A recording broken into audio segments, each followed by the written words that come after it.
Olá, rapaz, queridos amigos que eu não cumprimentei. Conseguem ver bem a imagem aí da minha tela? Sim. Tá.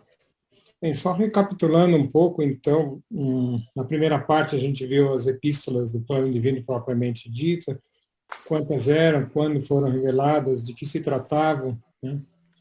E que durante, então, o ministério de Abdu'l-Bahá, algumas iniciativas foram feitas, né?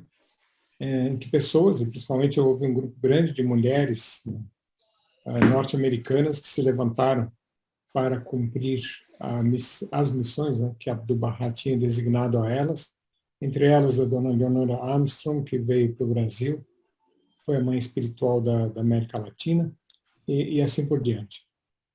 No entanto, quem realmente, de maneira sistemática, começou a fazer a implantação, né, deste plano divino foi Shoghi Effendi, né? Quando Abdu'l-Bahá ele falece, e no testamento dele, então fica claro que o guardião seria Shoghi Effendi, né? O peso dessa responsabilidade realmente nos ombros dele foi enorme, e ele, de forma absolutamente exemplar, ele cumpriu o que era a missão que Abdu'l-Bahá tinha deixado para ele, né? Então, bem no início da sua guardiania, né, nos primeiros meses, ele achava que o papel dele seria inicialmente, de preparar a eleição da Casa Universal de Justiça. No entanto, poucos meses depois, ele percebe, né, que isso seria impossível, e esse edifício que consta aí, que está aí na tela, é um bom exemplo daquilo que ele explicava, que era necessário primeiro construir a base, né, formada por assembleias locais, depois nacionais, para que depois a Casa Universal de Justiça pudesse ser eleita, né? Então, ele, na verdade, levou um período, nós vamos ver de quanto tempo, de 1921 até o início do primeiro plano, né, em que ele fez as preparações necessárias para a construção da ordem administrativa, e nós vemos que dois processos paralelos corriam simultaneamente. Primeiro era a construção dessa ordem administrativa e também das instituições no Centro Mundial, né? Então, um pouco essa segunda parte da apresentação se concentra nisso, né? Ou seja, de que forma essas instituições no Centro Mundial desempenharam e desempenham e vão desempenhar este papel, então, na iluminação espiritual do globo, né, através da mensagem revelada pelo Baba e Bahá'u'lláh. Vimos também, em alguns trechos lá no começo, que quando o manifestante de Deus revela a palavra, né, divina, com ela é liberada uma energia transformadora, né, em que dois processos simultâneos vão ocorrendo. Primeiro é a desagregação, a destruição da ordem atual para, no seu lugar, ser ocupado pela nova ordem mundial, né? Bahá'u'lláh dá até um exemplo dizendo que em breve será esta ordem presente, né, enrolada, e uma nova aberta em seu lugar. Vimos também que entre a revelação da palavra divina e a liberação dessa energia, até efetivamente a construção, né, dessa ordem mundial, isso vai levar um tempo, né? Vimos o exemplo da semente, que se coloca a semente na terra, até a árvore nascer, crescer, germinar e dar frutos, e leva o tempo, né? Um exemplo que eu demonstrei lá foi do Templo Mãe, né, nos Estados Unidos, onde a frase que Abdu'l-Bahá disse quando colocou a pedra fundamental foi: o templo está construído, não é será construído, né? Então levou 50 anos até isso ser efetivado, né?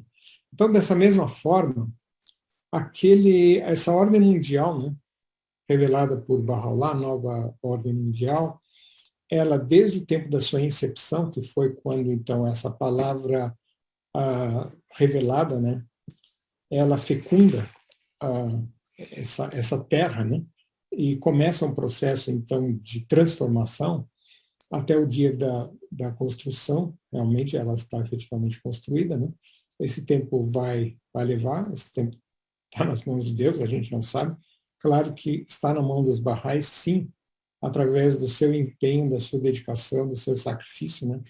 Ajudar a acelerar, né? Isso ocorre. Bem, então foi com esse slide, com esse um pouco resumo, né, dessa primeira parte, que chegamos até aqui. Então eu vou passar para o primeiro slide. O progresso e desenvolvimento da ordem mundial de Bahá'u'lláh são guiados pelas diretrizes e pelos poderes espirituais liberados através de 3 poderosas cartas magnas. Então, o Guardião menciona essas 3 cartas magnas, né, que guiam e liberam os poderes espirituais para a construção e o desenvolvimento dessa ordem de Bahá'u'lláh. O primeiro é a Epístola do Carmelo, segundo é a Última Vontade e Testamento de Abdu'l-Bahá, e o terceiro são as Epístolas do Plano Divino. Tá, você pode ler a primeira parte? A Terra Santa, o centro, o pivô ao redor do qual giram as instituições divinamente designadas, a Terra Santa, o reblé de uma comunidade mundial, o coração do qual manam continuamente as influências revigorantes de uma fé vivificadora, sede e centro em volta do qual giram as diversas atividades de uma ordem administrativa divinamente ordenada. Aquele lugar consagrado que, sob as asas protetoras do sepulcro do Báb, está destinada a evoluir no centro focal daquelas instituições fadadas a abalar o mundo, abraçar o mundo e dirigir o mundo, ordenados por Bahá'u'lláh e antecipados por Abdu'l-Bahá, e que deverão funcionar em harmonia com os princípios que governam as instituições gêmeas da guardiania e da Casa Universal de Justiça. Então, a Epístola do Carmelo define as funções, né, do Centro Mundial. Né? Então, aqui o Guardião menciona esse papel, né, o reblé de uma comunidade mundial, lugar consagrado que está destinado a evoluir para ser o centro focal daquelas instituições. Claro que naquela época não tinha o túmulo do Báb, e ele, durante a guardiania, conseguiu ainda construir o edifício dos arquivos, né? E os demais edifícios foram construídos pela Casa Universal de Justiça, né? Mas isso tudo já tinha sido, desde o instante, né, que Bahá'u'lláh revela a Epístola do Carmelo, né? Então, aquelas energias espirituais necessárias, né, para a criação e para a transformação daquele lugar, né, nesse centro pivô, né, ao redor do qual giram as instituições divinamente ordenadas, né? Então aquele poder espiritual foi liberado, e ao passar dos anos, então o Guardião começa a construção daqueles edifícios necessários para, veja que ele diz, fadadas a abalar o mundo, a abraçar o mundo e dirigir o mundo, né? Então, essas funções vão ser construídas ao longo do tempo, né? E à medida que a fé Bahá'í vai sendo reconhecida, né, como essa religião universal, né, revelada por Báb e Bahá'u'lláh. Sobre a última vontade de testamento de Abdu'l-Bahá, então tem outras funções conectadas a ela.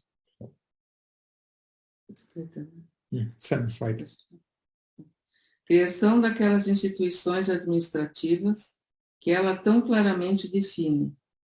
O mestre define seu sucessor, intérprete autorizado, define as instituições da ordem administrativa Bahá'í, salvaguarda a continuidade do convênio de Bahá'u'lláh.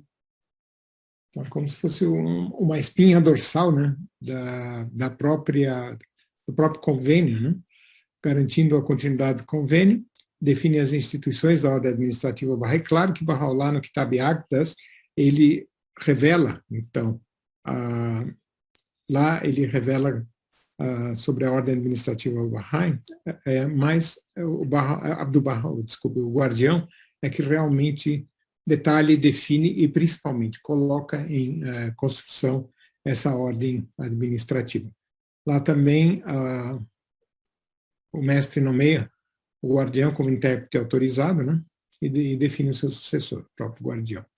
E, finalmente, o terceiro documento, a terceira carta magna, são as epístolas do plano divino. Conquista espiritual de todo o planeta através dos ensinamentos de Baha'u'lláh. O mais poderoso empreendimento espiritual já lançado na história registrada. O mais potente fator no desenvolvimento do sistema administrativo mundial. Um fator primário no nascimento e no desabrochar da própria ordem mundial, tanto no Oriente como no Ocidente.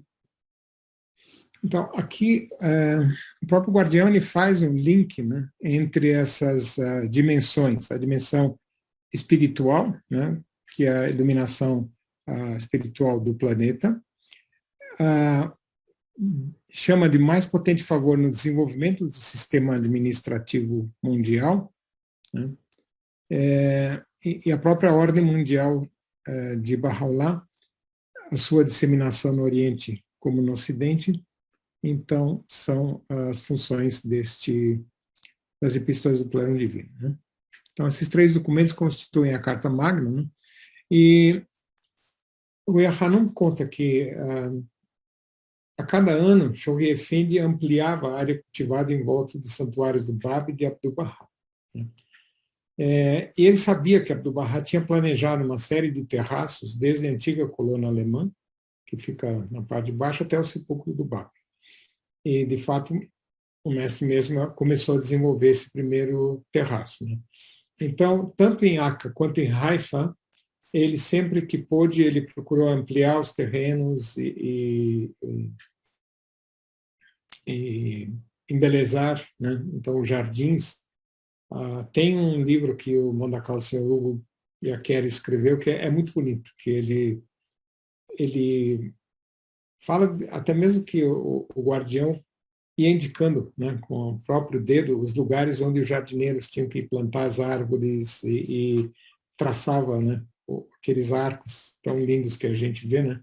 Então isso era a criação do próprio guardião. Isso ele fazia então habitualmente nos 36 anos, né, do ministério dele. Ele fez isso anualmente, ele ia ampliando, né, e embelezando as propriedades barrais, né? Até que a Casa Universal de Justiça terminou com tanto brilho, né, esses 19 patamares como tinham sido vislumbrados, né?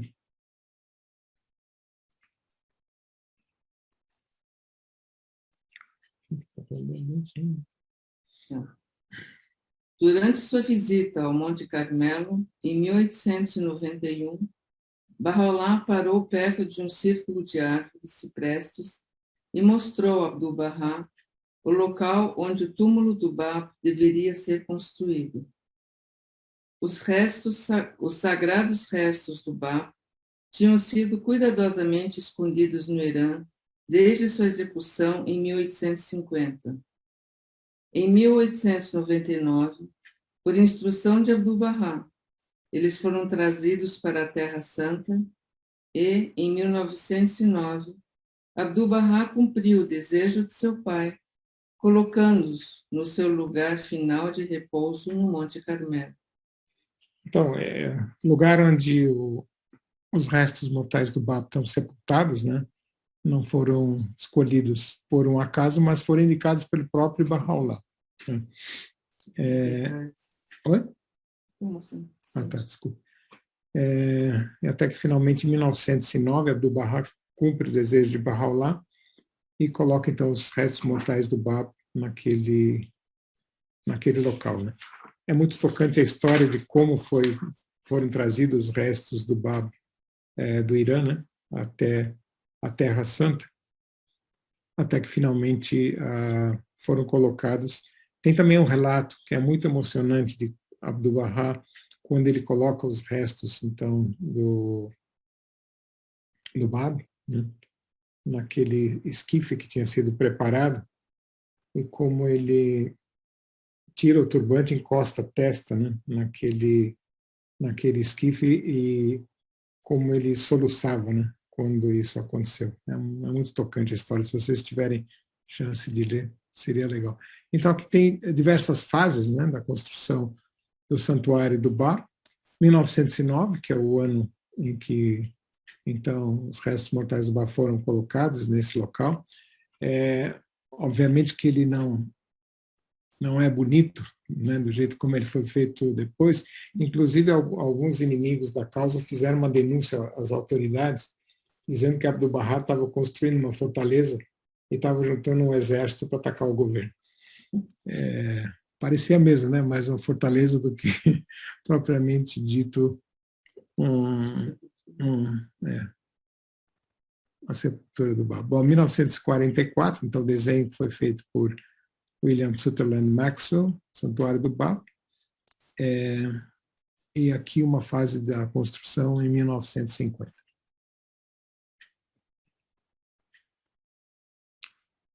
Bem, também palavras aqui de Rui Hanum, dizendo que foi o Ba que levantou o toque de clarim na nova ordem. Então, quem seria mais apropriado e significativo do que escolha dos seus restos mortais para esse fim? Choe Effendi tornou clara esta distinção quando se referiu à natureza gêmea de tantos edifícios no Centro Mundial, santuários gêmeos administrativo e espiritual da fé Bahá'í. Então, o centro administrativo sendo Haifa, né, nesse arco que foi construído, incluindo o santuário do Bab, né, e o santuário de Baha'u'lláh em Acre, né, que é o centro espiritual. Bem, isso, o Bab, o ponto ao redor do qual giram as realidades dos profetas e mensageiros, né? E essa figura aqui eu desenhei baseado numa descrição de Choe Effendi, né? Que ele diz: a forma física de cujo pó sagrado deixado na Terra é, no mundo espiritual, segundo diz Choe Effendi, o coração e centro de 9 círculos concêntricos, sendo que o círculo mais interno é aquela joia inestimável, o sagrado pó do Ba. O segundo seria o sacratíssimo ataúde, sarcófago de alabastro, em que foram colocados os restos mortais dele. O terceiro, a câmara central do santuário. O quarto, sacrário, que foi construído pelo mestre. Quinto, mausoléu do Ba. Sexto, a corte mais santa, jardins e terraços.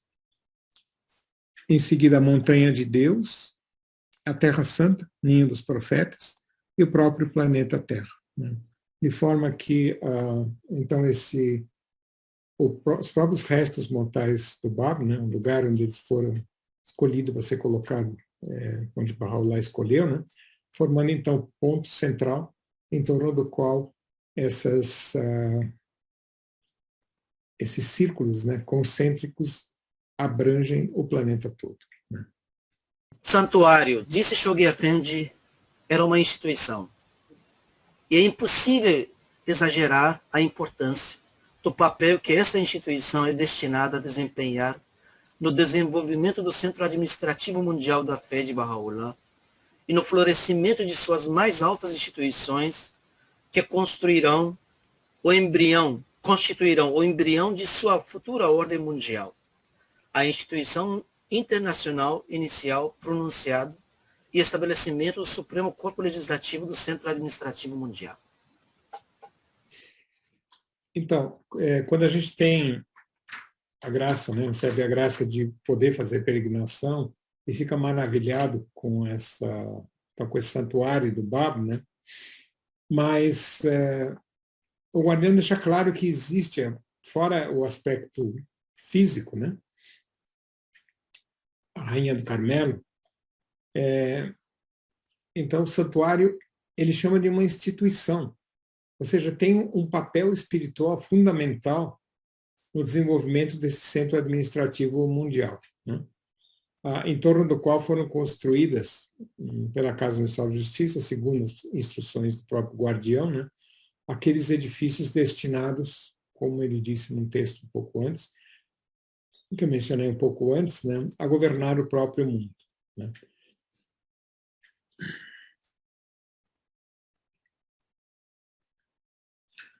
Então, ali então, o Santuário do Ba como foco, centro da estrutura administrativa, né, da fé Bahá'í, e os restos mortais de Bahá'u'lláh, ponto de adoração ou reblê dos fiéis, eram sagrados demais em sua essência, sendo sua posição tão infinitamente elevada para servir de dínamo espiritual, galvanizando as instituições de sua ordem mundial, né. Então, essa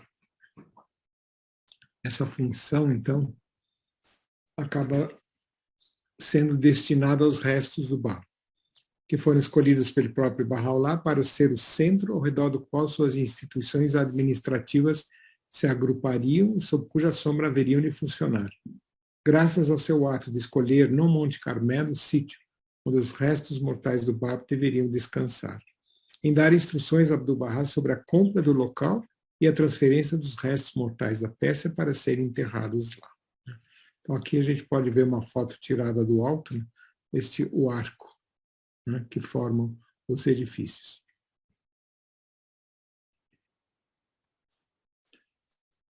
Em 1954, Shoghi Effendi resolve dar início ao que ele disse ser o primeiro dos edifícios mais importantes destinados a constituir a sede do Centro Administrativo Bahá'í Mundial a ser estabelecido no Monte Carmelo. Então a obra começa em 1954 e foi completada em 1957, que foi o ano do passamento do próprio guardião, ou seja, ele concluiu. Aliás, ele falece na Inglaterra, né? Ele tinha ido para lá, junto com o Rui Hanum, para comprar alguns objetos para decorar este edifício maravilhoso, né? Para onde ficam guardados, né, os objetos das figuras centrais Bahá'ís, né? Então foi durante essa viagem que ele e o Rui Hanum, os dois se contaminam da gripe asiática, né? E ele acaba então falecendo durante essa viagem. Tomou uma iniciativa que viria a inaugurar o estabelecimento do Centro Administrativo Mundial da Fé no Monte Carmelo, a arca a que Bahá'u'lláh se refere nas passagens finais de sua Epístola do Carmelo, contribuindo de um modo sem precedentes, através de seu brilho, seu estilo clássico e proporções graciosas, e sua conjunção com o majestoso mausoléu de coroa dourada que se ergue acima dele, para o despontar da glória das instituições de uma fé mundial, aninhando-se no coração da sagrada montanha de Deus. Então, o guardião, claro, ele não conseguiu terminar, né, com a construção dos edifícios, mas ele estabeleceu o padrão. Se a gente notar que dos edifícios, né, que foram construídos durante a vida dele, né, estabeleceram o padrão daquilo que veio a ser construído posteriormente pela Casa Universal de Justiça, né. É muito tocante a forma como o Rui Hanum descreve, né, como o guardião trabalha, né, e de que forma aqueles escritos sagrados de Bahá'u'lláh e também do próprio Abdu'l-Bahá, né, como através da mente dele passavam a ter uma existência neste plano, né, ou seja, do plano espiritual, ele trazia para o plano material e construindo os elementos desta ordem mundial, um a um, e deixando o padrão para quem, depois dele, seria, então, responsável pelo Centro Mundial Bahá'í, a Casa Universal de Justiça. Né? É isso? A construção desse edifício prenunciará, por sua vez, no decorrer de sucessivas épocas da idade formativa da fé, a construção de várias outras estruturas, as quais servirão de sedes administrativas de instituições divinamente ordenadas, tais como a guardiania, as mãos da causa, a Casa Universal de Justiça. Estes edifícios, na forma de um imenso arco e seguindo um estilo harmonioso de arquitetura, cingirão os lugares de descanso da folha mais sagrada, cuja posição é proeminente entre os membros de seu sexo na dispensação Bahá'í, de seu irmão, oferecido com resgate por Bahá'u'lláh para a vivificação do mundo e sua unificação, e de sua mãe, proclamada por ele como sua escolhida, consorte em todos os mundos de Deus. A consumação final deste estupendo empreendimento haverá de assinalar a culminação do desenvolvimento de uma ordem administrativa de âmbito mundial designada por Deus, cujo início pode ser remontado aos anos finais da Idade Heróica da Fé. Shoghi Effendi, Mensagem aos Bahá'ís do Mundo, 27 de novembro de 1954. O plano destinado a assegurar a ampliação e o término do arco, que servirá de base para a construção de futuros edifícios que constituirão o Centro Administrativo Mundial da Fé Bahá'í, foi executado com êxito. Última mensagem de Rezvan do Guardião ao Mundo Bahá'í, em 1957. Nessa primeira mensagem, o Guardião ele anuncia a construção desse edifício, né? Quando começou, em 1954, e aqui em 1957 ele informa que o plano destinado a assegurar a ampliação e o término do arco, ou seja, o projeto, né, que servirá de base para a construção dos futuros edifícios, foi executado com êxito. Então, não só ele completa a construção do santuário do Bab, como também termina a construção do edifício dos arquivos internacionais e deixa pronto o plano para, no seu devido instante, no seu devido tempo, né, a Casa Universal de Justiça terminar a construção daquilo que tinha sido concebido. Aqui é interessante também essa frase, eu fiz aqui está o arco, né? E esse ponto amarelo aqui diz referência a esse trecho aqui, né, que eu vou ler em seguida, né? Abençoados restos, mais puro ramo, e mãe, mestre, transferidos com segurança sagrado, recinto santuário Monte Carmelo. Humilhação há muito infligida eliminada. Maquinações, rompedores, convênio, frustrarem plano, derrotados. Desejo acariciado, folha mais sagrada, cumprido. Irmã, irmão, mãe, esposa Abdu'l-Bahá, reunidos no lugar destinado a constituir centro focal, instituições administrativas Bahá'ís, no Centro Mundial da Fé. Né? Eu desenhei aqui do lado, o João disse que eu sou engenheiro, e trabalhei com telecomunicações. Isso aqui é uma antena parabólica, né? Antena parabólica, a parábola efetivamente é aquela que irradia e recebe, né, a energia. Mas este ponto focal que exerce o papel fundamental de transmissão, ou seja, daqui parte a energia, né, que é transferida para então essa parábola, né, e daí ela é transmitida. E na recepção também. A energia chega até aqui e é focada neste foco, né? Então é interessante aqui também que ele menciona que estes túmulos sagrados, né, representam o centro focal das instituições administrativas Bahá'ís no Centro Mundial da Fé. Mais uma vez,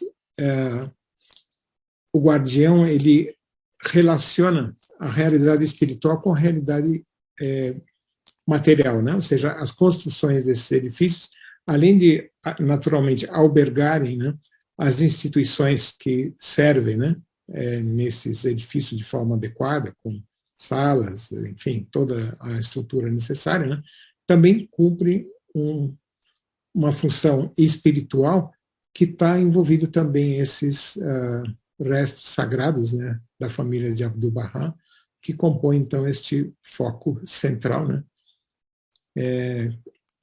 que ele destaca aqui a importância deles.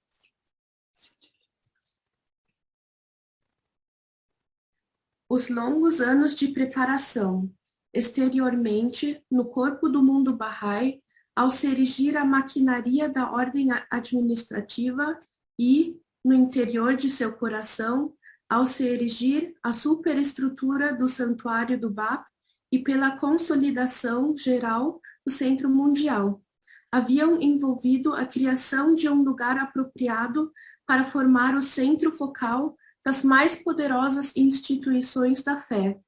Este lugar era nada menos que os lugares de descanso da mãe, da irmã e do irmão de Abdu'l-Bahá, aquelas 3 almas incomparavelmente preciosas, os quais, após as 3 figuras centrais de nossa fé, se elevam em grau acima da vasta multidão. Então, aqui, mais uma vez, é ressaltada a importância da função desses restos sagrados da família de Abdu'l-Bahá, né? Ou seja, não estão lá simplesmente para estar próximos do santuário do Bab, né? E temporariamente do santuário de Abdu'l-Bahá, que agora ele vai ter o próprio dele, né? Mas eles cumprem uma função também no mundo espiritual, né? Servindo de centro focal dessas poderosas instituições da fé. Outro passo fundamental no desenvolvimento histórico do Centro Mundial da Fé, anunciando oficialmente a nomeação, em 24 de dezembro de 1951, do primeiro contingente das Mãos da Causa de Deus, em número de 12. 2 meses depois, em 29 de fevereiro, Shoghi Effendi anunciou aos amigos do Oriente e Ocidente que ele aumentará o número das mãos da Causa de Deus a 19. Anunciou que o augusto corpo das mãos, segundo o testamento de Abdu'l-Bahá, estava investido da sagrada função dupla de propagar a fé e lhe preservar a unidade. Em sua última mensagem ao mundo Bahá'í, em outubro de 1957, Shoghi Effendi anunciou ter designado ainda outro contingente das mãos da Causa de Deus, elevando seu número para 27.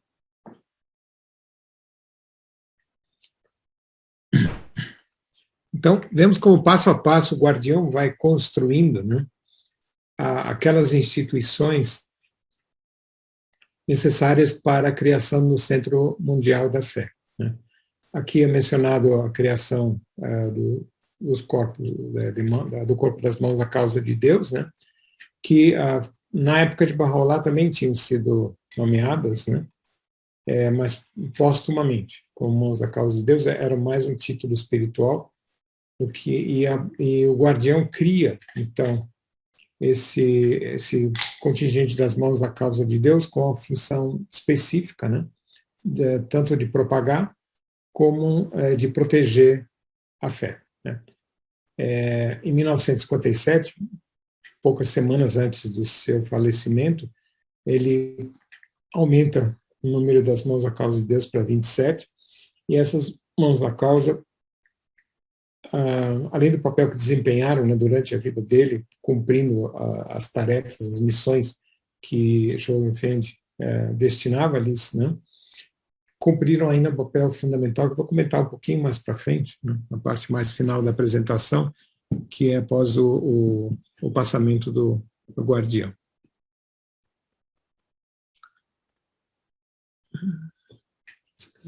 Uhum. Então, entre 9 de janeiro de 51 e 8 de março de 52, ou seja, poucos meses, né, foram realizadas modificações notáveis e de vasto alcance na ordem administrativa da fé em seu centro mundial. Modificações que significaram, segundo escreveu o próprio Shoghi Effendi, a criação da maquinaria de suas mais altas instituições, os supremos órgãos de sua ordem em evolução, os quais estavam agora em sua forma embrionária, desenvolvendo-se ao redor dos santuários, dos sagrados santuários.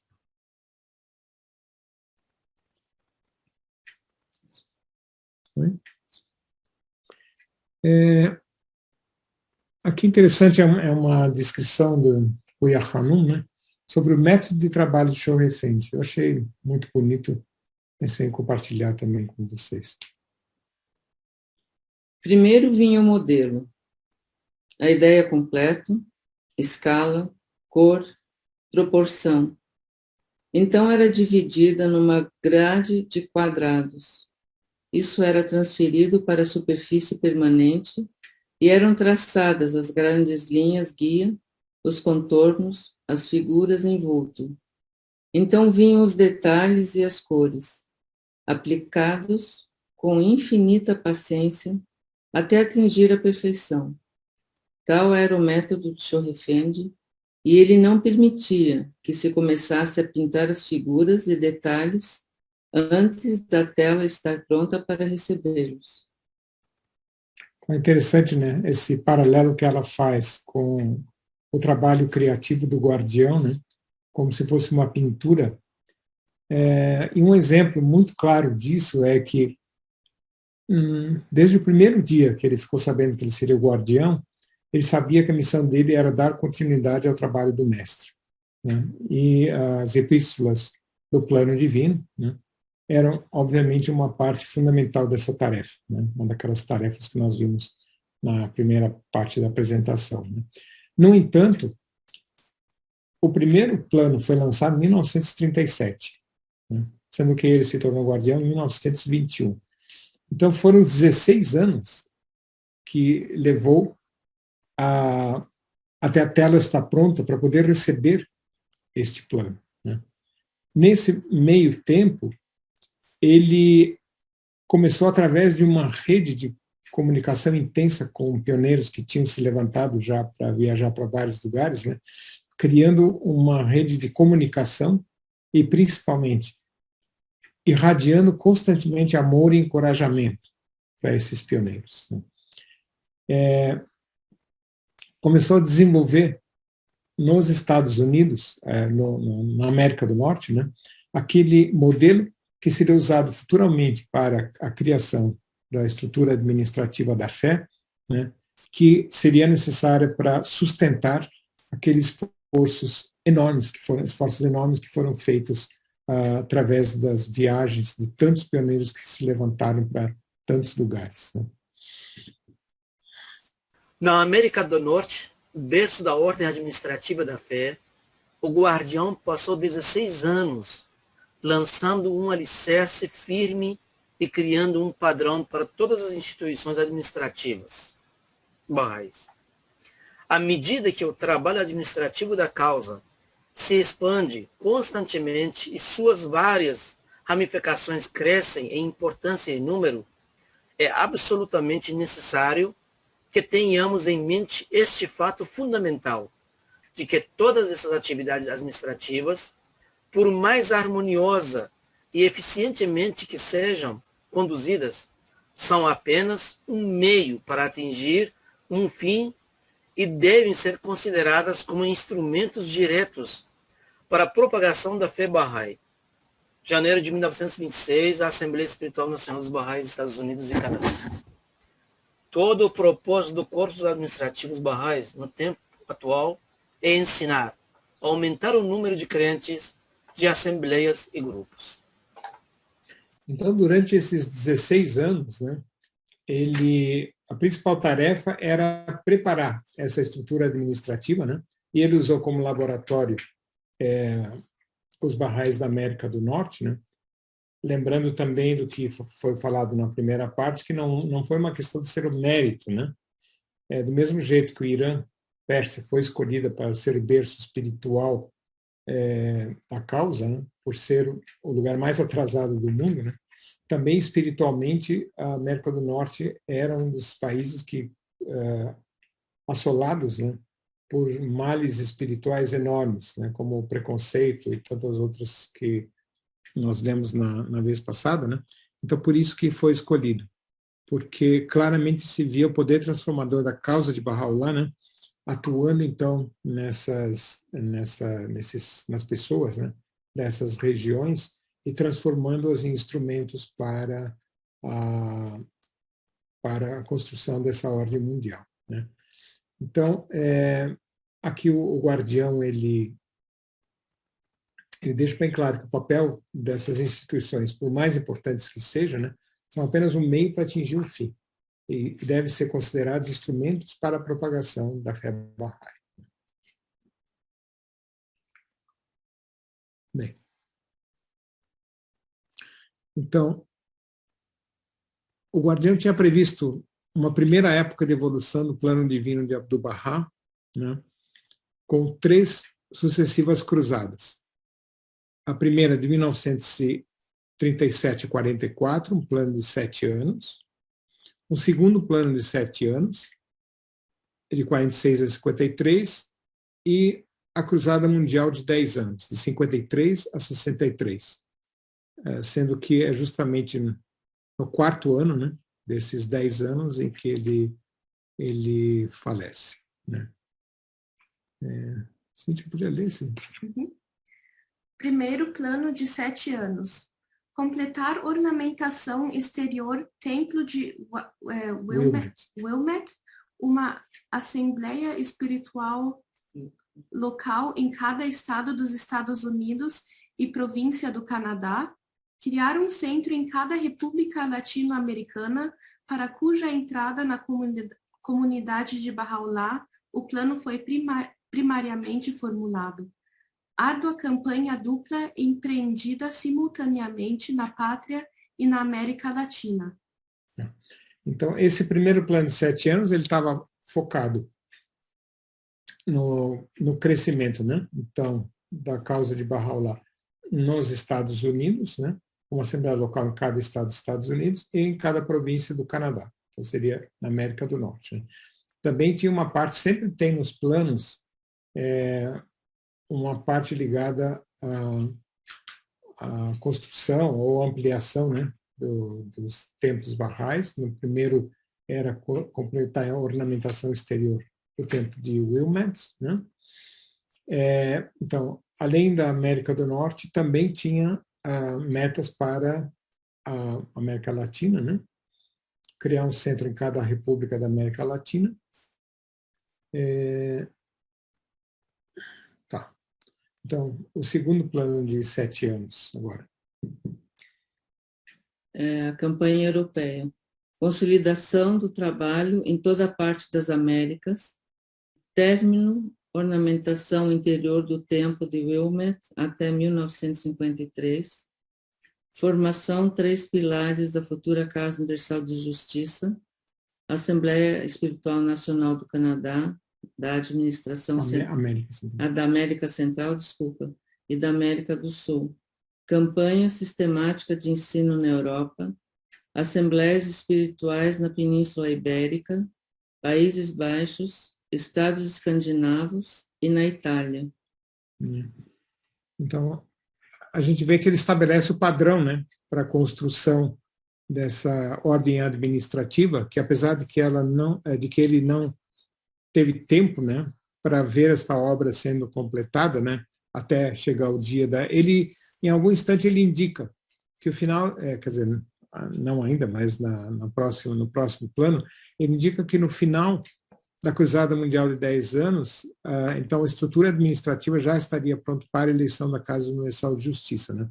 Apesar de ele não, então, ter conseguido acompanhar, né, isso, porque ele falece no meio do plano de 10 anos, né, mas ele estabelece de novo o padrão, né, de forma que isso, o início do plano de 10 anos até o falecimento do guardião em 1957, né, já tinham se alcançado vitórias importantes, tanto que o guardião ele indica a realização, né, de convenções internacionais, né, nos vários continentes, em 1958, que seria o ponto central do plano de 10 anos. Né.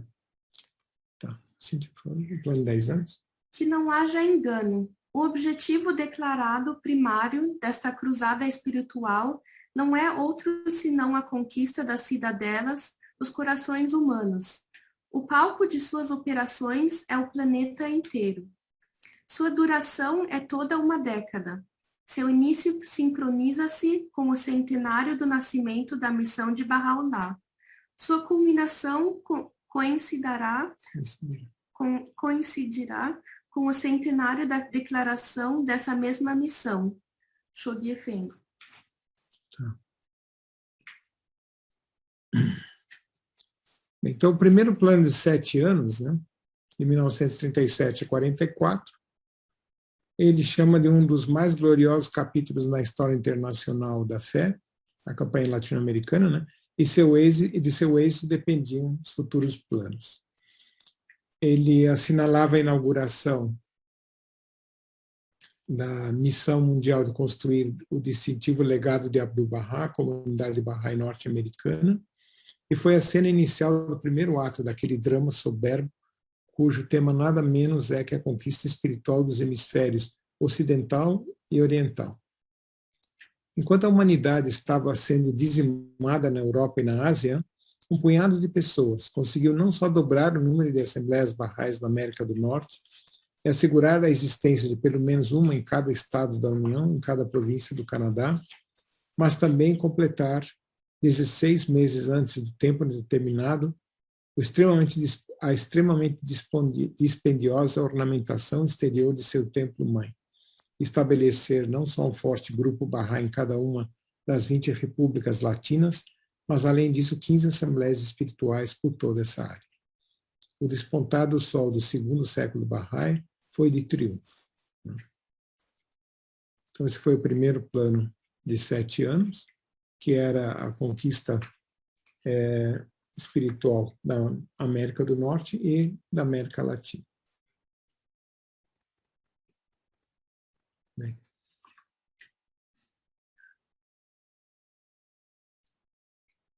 Aqui foi a expansão, né, da causa nos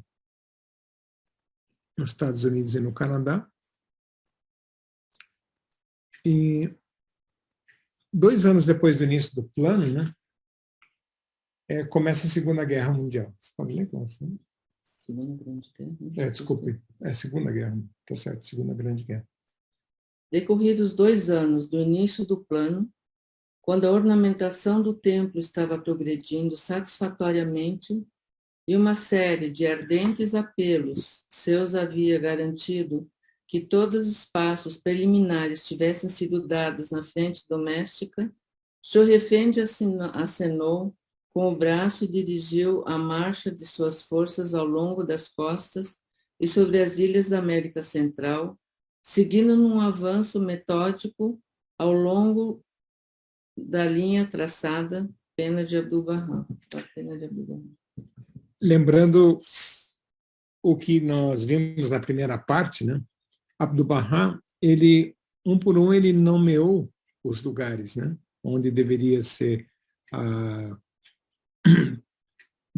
estabelecido, ou seja, pioneiros, e feito esforço para ampliar o número de Bahá'ís, né? Então, de forma sistemática, o guardião foi, então, tomando essas indicações que Abdu'l-Bahá tinha passado, né, e foi traçando os planos e, principalmente, dirigindo, né, os Bahá'ís para cumprirem essas missões espirituais, né.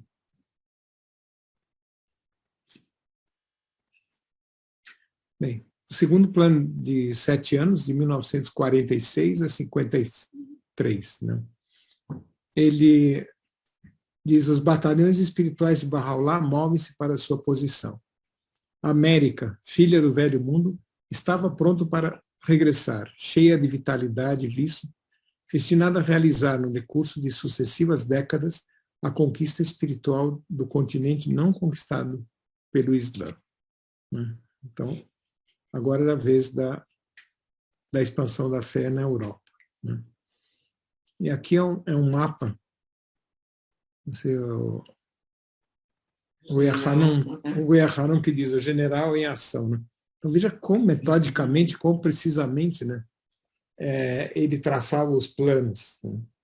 Eu estava lendo hoje, um pouco antes de começar a reunião, a narrativa de Rui Hanon sobre o passamento de Shoghi Effendi, né? Então, ela diz que eles estavam há poucos dias em Londres, quando os dois contraíram essa gripe asiática, né? E o guardião inicialmente teve febre muito alta. O médico que os atendeu disse para o guardião para eles ficarem em Londres até ele ter passado uma semana com febre normal, né? E ele consentiu. Mas o que ele não consentia era ficar deitado na cama descansando. Então, ele tinha pedido para Rui Hanon solicitar uma mesa, né, grande, onde ele tinha um mapa aberto e constantemente ele ia, através dos relatórios que ele recebia diariamente do mundo Bahá'í, né? Então ele ia atualizando as informações e marcando os pontos, né? E assim traçando aqui, vejam, a partir dos Estados Unidos, né? Então ele traçando as metas para esse segundo plano, né? Para as metas na Europa.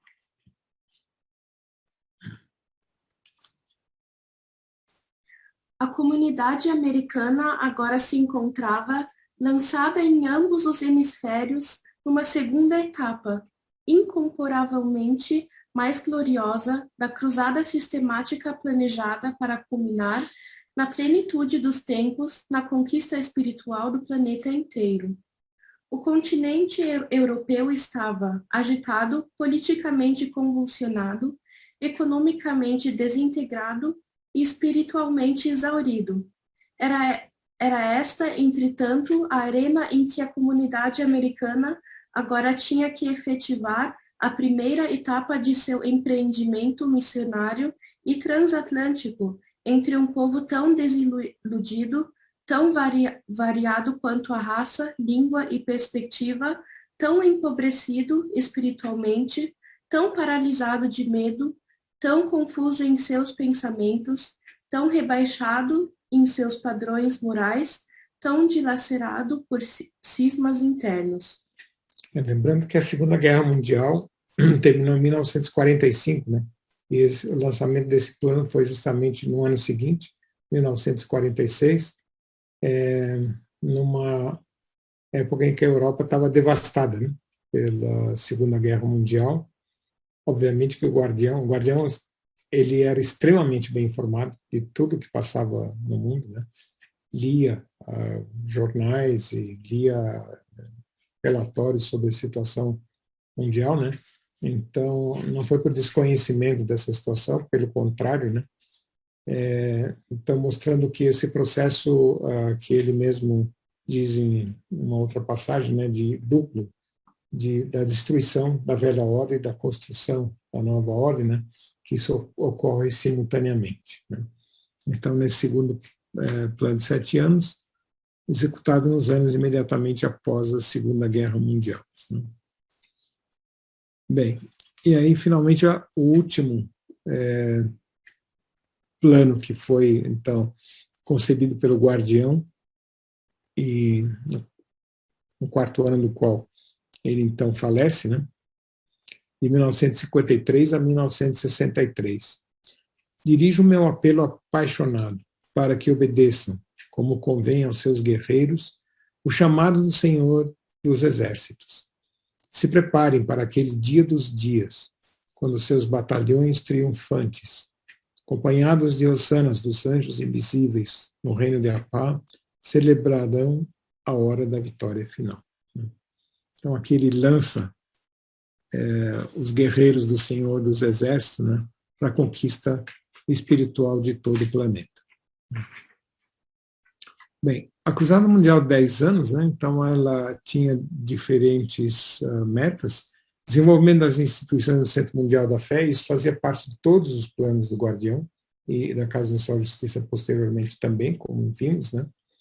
E consolidação das frentes domésticas dos 12 territórios que serviriam de bases administrativas dos 12 planos que compunham o plano, né, 12 planos menores que compunham o plano principal, consolidação de todos os territórios já abertos para a fé e a abertura dos principais territórios virgens restantes do planeta. seja, a conquista espiritual realmente de todo o globo, né? Mas sempre tinha metas de desenvolvimento das instituições do Centro Mundial e a consolidação que ele considerava importante das metas já conquistadas, né? E a abertura dos novos territórios. Ele chama isso de portentosa e comovedora cruzada espiritual de uma década de duração e abarcando o mundo. Bem, então, as metas estavam definidas em abrir 131 territórios, consolidar 118, e na América do Norte, 69. Assembleias, aqui não, acho que eu errei, são assembleias locais, 48 novas e 36 nos Estados Unidos. Cruzada de âmbito mundial, campanha tríplice abrangendo o continente asiático, o continente australiano e as ilhas do Oceano Pacífico, né? Todas as metas, se a gente comparar com aqueles nomes, né, que lemos lá na primeira parte, né, determinados por Abdu'l-Bahá, estavam agora cobertos por essa cruzada mundial de 10 anos. Né? Então, eu marquei aqui num gráfico, né, a evolução dos números de países abertos à fé. Aqui, durante o ministério do Bab Bahá'u'lláh, 35, é um número até interessante. Na verdade, o ministério do Bab Bahá'u'lláh e também, claro, durante a época de Abdu'l-Bahá, né, foram 35. E durante a guardiania, os 36 anos da guardiania, esse número subiu para 254, né? Sendo que cada faixa amarela aqui indica o primeiro plano de 7 anos, o segundo plano de 7 anos, e aqui a expansão que houve na Cruzada Mundial de 10 anos. Né? Evolução dos centros onde residem Baha'is, em que o guardião chama de focos da luz animadora e curadora de uma revelação que é tudo conquista. Né? Então, no primeiro século Bahá'í, foram 1.000 centros, e durante a guardiania esse número subiu a 4.500, né? E aqui divididos em faixas de tempo, né? De anos. Ok? O tema da última vontade, testamento de Abdu'l-Bahá, a guardiania e a Casa Universal de Justiça, tornara-se um baluarte de segurança no coração e na alma de todos os Baha'is, de todo o Bahá'í. Mas o guardião se fora e não havia sucessor. A Casa Universal de Justiça não havia ainda sido formada. A validade do convênio de Bahá'u'lláh estava em jogo. Agora, se alguma vez isso ocorreu no passado, mais que nunca era um momento propício para a divisão, dúvidas e desintegração. Bem, aqui o Yahya não se refere ao período entre o falecimento do guardião, que foi em 1957, e a eleição da Casa Universal de Justiça 6 anos depois, em 1963. Né? Quando Baba é martirizado, né, ele, vamos dizer, ele deixa aquele que Deus tornaria manifesto, a Bahá'u'lláh, né, que no seu devido tempo ele então se declara. Quando Bahá'u'lláh ele ascende ao mundo espiritual, ele deixa Abdu'l-Bahá. E Abdu'l-Bahá, na sua última vontade de testamento, deixa o guardião. No entanto, quando o guardião, inesperadamente, e segundo o Yahya diz, ele estava gozando de perfeita saúde, né? Ele falece. Então, depois daquele choque inicial, se procuram entre os escritos do guardião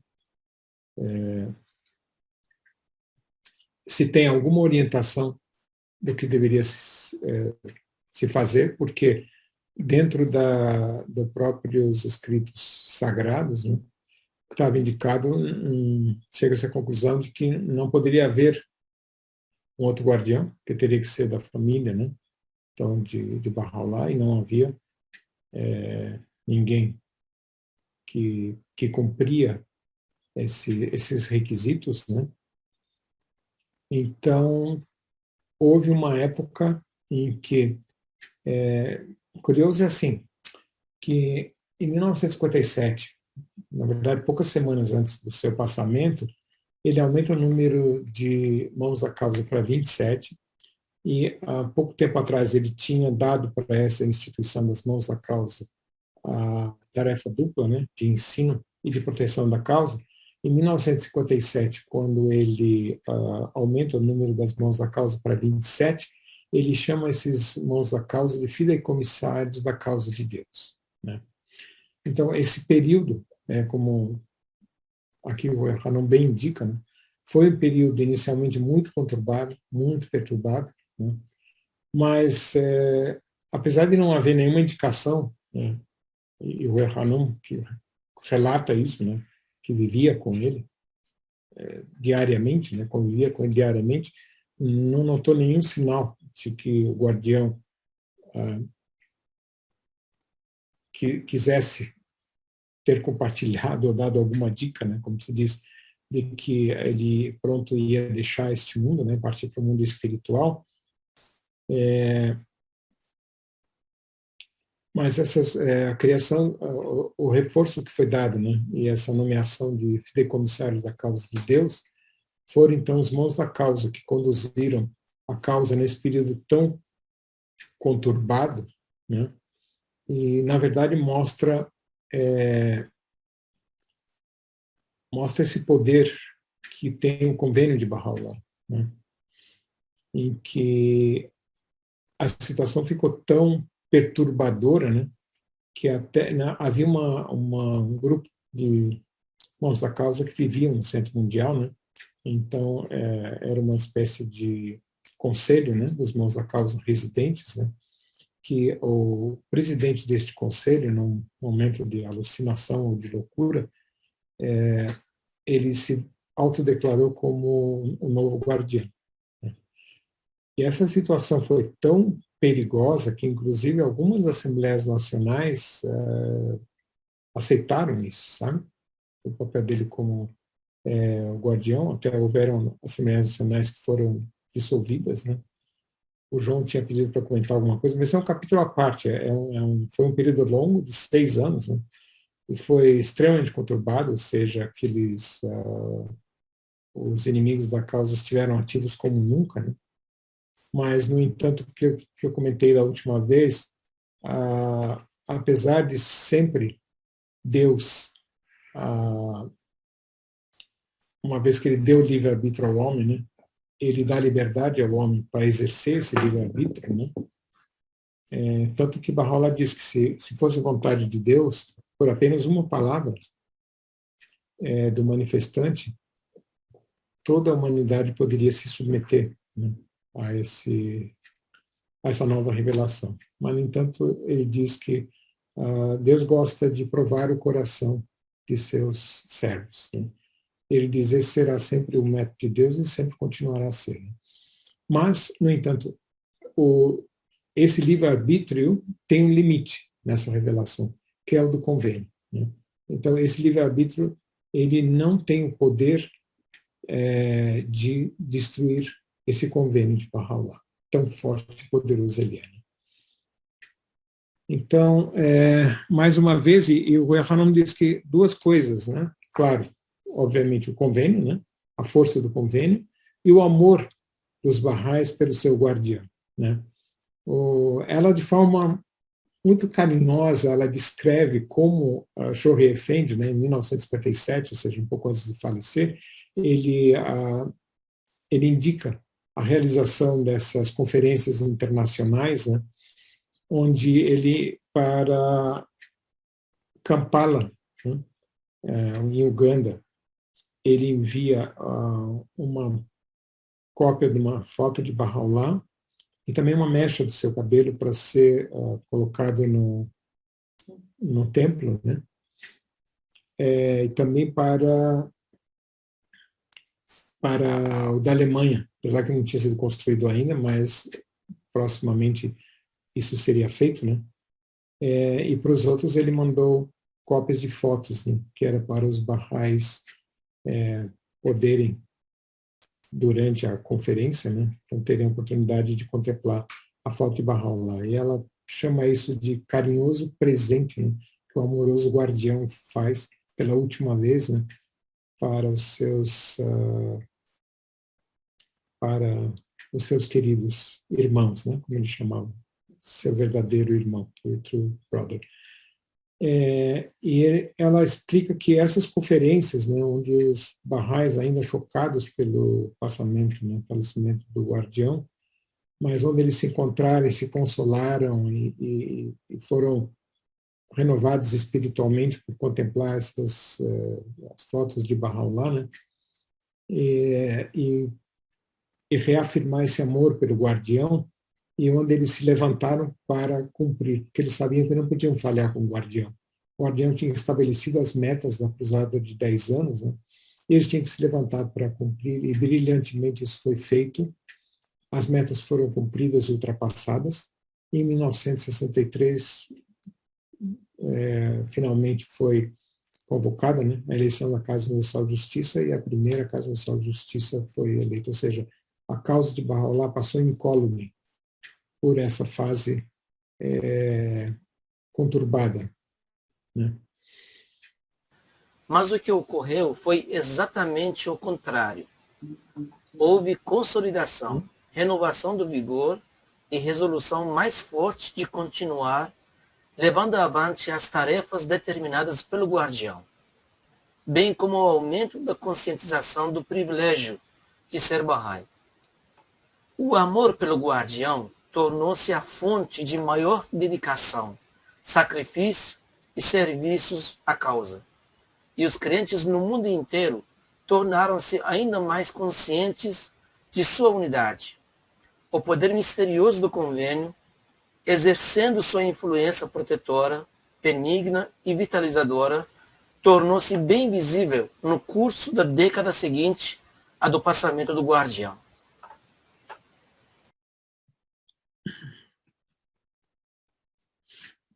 Bem, aqui, graficamente, então, os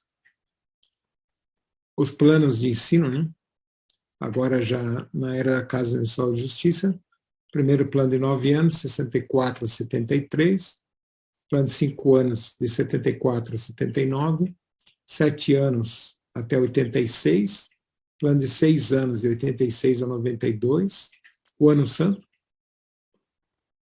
plano de 3 anos, plano de 4 anos, plano de 12 meses, e os planos de 5 anos, que chegam até 2021, né? Comemorando o seu centenário da idade formativa, né? Então, evidentemente, haverão sucessivos planos, né, que vão ser conduzidos até o estabelecimento da causa de Bahá'u'lláh, né, e da ordem administrativa trazida por ele. O estabelecimento da fé de Bahá'u'lláh no hemisfério ocidental, a realização mais notável que para sempre há de ser associada com o ministério do Bahá, puserá em movimento forças tão tremendas, produzindo resultados de tão grande alcance, que era justificável a participação ativa pessoal do próprio centro do convênio. Então, foi com as viagens, né, de Abdu'l-Bahá, tão conhecidas pelo Ocidente, né, que ele colocou em ação esse próprio plano divino, né? Devemos, portanto, refletir não apenas sobre o que o Mestre alcançou e colocou em marcha, mas também no trabalho que resta fazer, ao qual ele nos chamou. Nas epístolas do plano divino, ele expressou seu desejo mais íntimo. Vamos ver, por favor. Ou se eu pudesse viajar, ainda que a pé e na máxima pobreza, a essas regiões, e erguendo o chamado de Yabaha'u'llah em cidades, aldeias, montanhas, desertos e oceanos, promover os ensinamentos divinos. Isso, infelizmente, eu não posso fazer. Quão intensamente eu lamento. apraz a Deus que vós o possais fazer. Então, quanto estamos dispostos a levantar para cumprir aquilo que é o desejo mais intenso, né, de Abdu'l-Bahá, de que nós nos levantemos para fazer aquilo que ele gostaria de poder ter feito e que, claro, na medida do que ele pôde, ele fez, né? Mas deixou para todos nós, Baha'is, essa missão e essa honra de poder cumprir isso em seu lugar. Esta é a maior tarefa. Se nela fordes confirmados, este mundo tornar-se-á um novo mundo. A superfície dessa terra tornar-se-á um deleitável paraíso e instituições eternas serão fundadas. 8 de março de 1917. E este é o último